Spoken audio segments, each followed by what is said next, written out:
The Dallas Mavericks are reportedly shopping star big man Kristaps Porzingis. So, for a Toronto Raptors team who is in need of a star and a big, should they go out and seek a trade here? Let's get into it.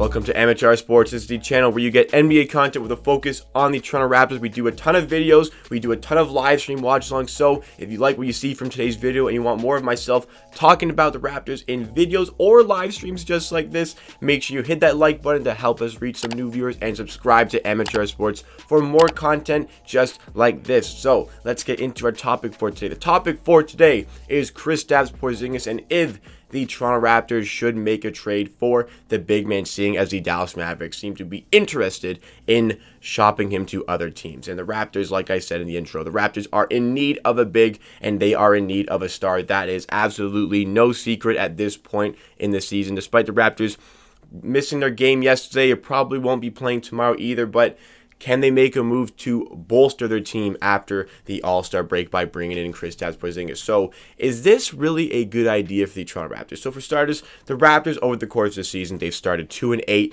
They have fought back. They are now 17-17, but still, kind of lower in the playoff picture as I am speaking because of how tight the Eastern Conference is, even though in their last game after winning, they were the 4th seed because other teams are starting to catch up with some wins. The Raptors have slipped a little bit, but there's still a lot of season to go. And the Raptors so far this season have really missed the presence of Serge Ibaka on the court. Aaron Baines was signed to replace him, and he has underwhelmed. He's starting to be a little bit better, but offensively still struggles. On defense, he does a lot of great things for the Raptors, but they could use something better in the center department. That is no question. So Kristaps Porzingis, if Porzingis came into the Raptors, would he be that sort of game changer? Because he's a power forward center, but if he came to the Raptors, no question, Kristaps Porzingis will be playing in the center position. Is this the kind of guy that will reshape the Raptors and make them better for the course of this season? Well, I think for starters, there are a lot of things wrong with this trade for the Raptors. First of all, we got to talk about the kind of player that we are going to be bringing in. We are going to be bringing in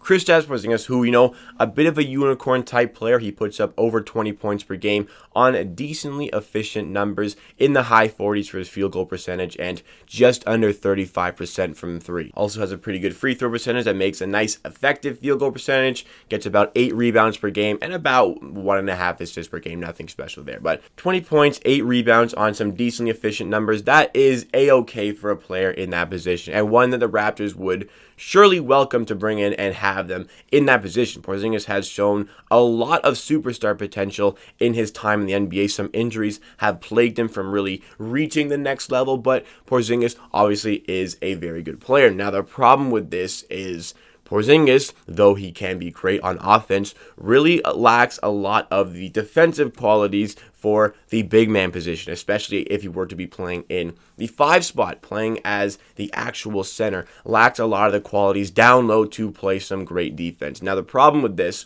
some teams could get over it, but the problem with this is that the Toronto Raptors are a team who lives and dies by their defense. I mean, it's no secret the Raptors over the last few years have really made it a big deal to play hard-nosed, solid defense. They like to keep teams under 100 points. Well, not so much this year. Their defense has kind of slipped away this year. But typically, the Raptors do pride themselves on playing some formidable defense in these games. But haven't done that this season, but they are getting better. Obviously, they are getting better. Aaron Baines has even been a much better option in the 5 spot to play defense. Has played some stellar defense on Nikola Vucevic, played some stellar defense on Joel Embiid twice this season, limiting him to 6 for 20 from the field in one game and 3 for 13 from the field in another game.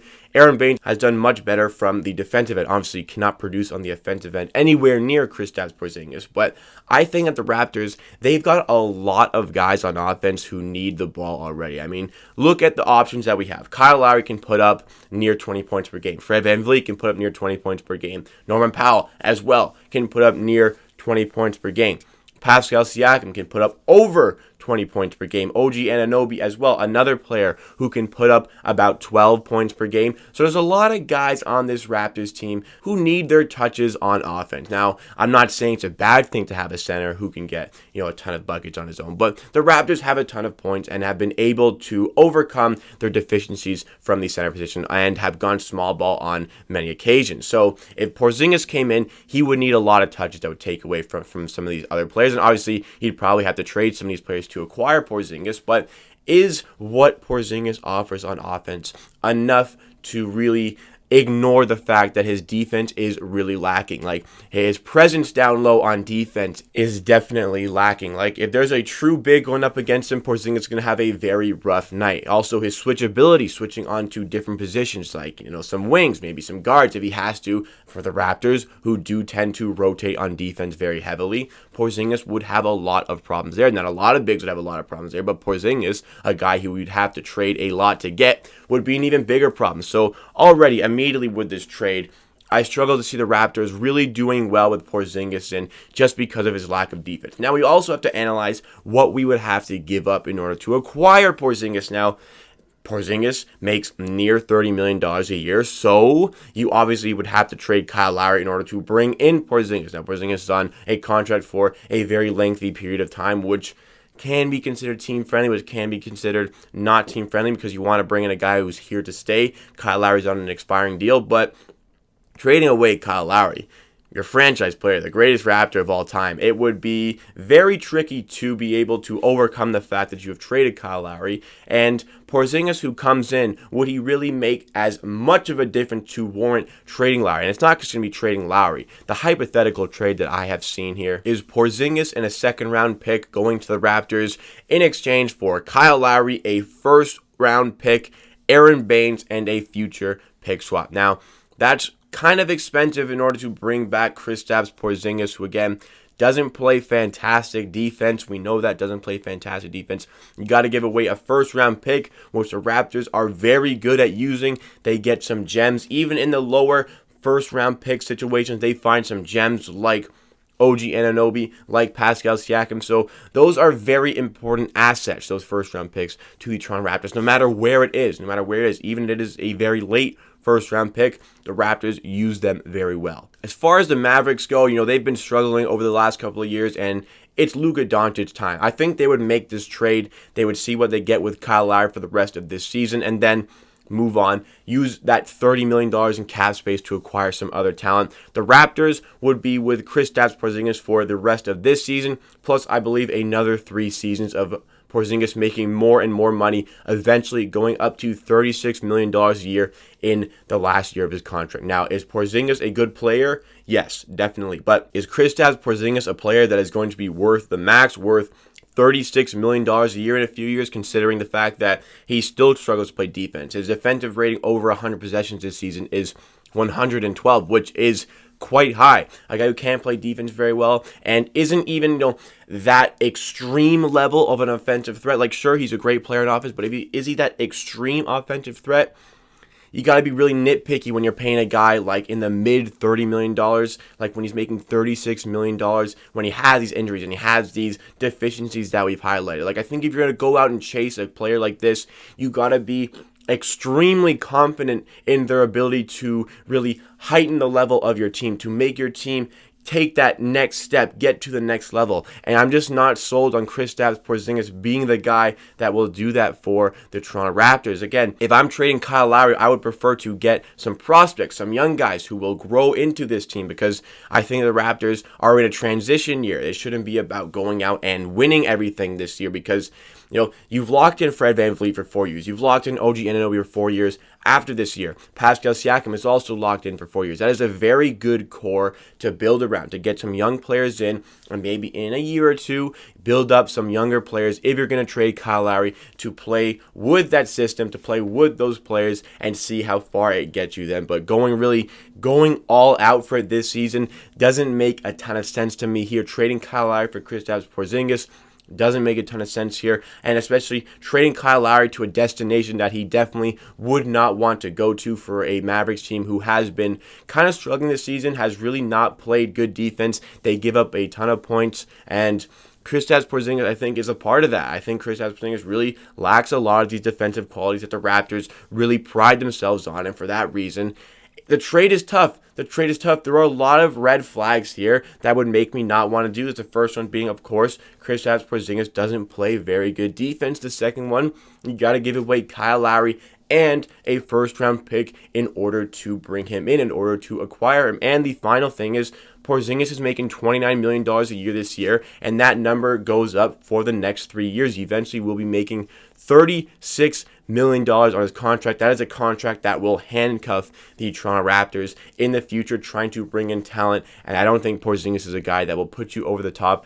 and bring you any closer to an NBA championship. So all these reasons conjoined together, mixed together, I'm out. I know the Mavericks are shopping Porzingis, but I'm going to let some other team make that trade. Another team who can afford to acquire and play Porzingis at power forward. I think you're way better off playing Porzingis as a power forward rather than a center. And a team who actually has that proper center already, who does not already have that proper power forward like the Raptors have Pascal Siakam, that's the type of team that is going to make this trade. A team who is not great at developing their own players, but the Raptors got a lot of good things going for them, and I think that they are going to stick to their guns, stick to their philosophy, and not make this trade. If the Raptors were to acquire a big man, again, I've been preaching. I know you guys have been listening to my calls for this, but the Raptors really need to be trading for somebody cheap just to shore up that center position, like a JaVale McGee, maybe like a Hassan Whiteside, or even maybe like a Mo Bamba. But for me, the best option for the Raptors in the center position is JaVale McGee. He'd be cheap. He's on a team who already has way too many bigs. You could trade possibly Patrick McCaw and a second-round pick in order to acquire him, and would just shore up the position, play better defense, get rebounds. I think that is all the Raptors need here. Remember, to end off, the Raptors are in a transition year. Let's be the best team we can possibly be in an open Eastern Conference, and then really build up next offseason and try to contend again next year. So what do you guys make of the Dallas Mavericks shopping Kristaps Porzingis? Do you think that the Raptors, who need a big and need a star, should be making a trade? Do you disagree with me? Do you agree with me? Let me know all of your thoughts and opinions in the comments down below. But that wraps it up for me for today. Thank you so much for watching. If you are still here, please like the video if you like, and subscribe to Amateur Hour Sports for more content just like this. Remember, we got a ton of Raptors videos, and we also have a ton of live streams. Remember, we are doing the charity streams for the next couple of weeks, so every donation that comes to the channel will be going directly to either Sick Kids Hospitals or the Canadian Cancer Society. 100%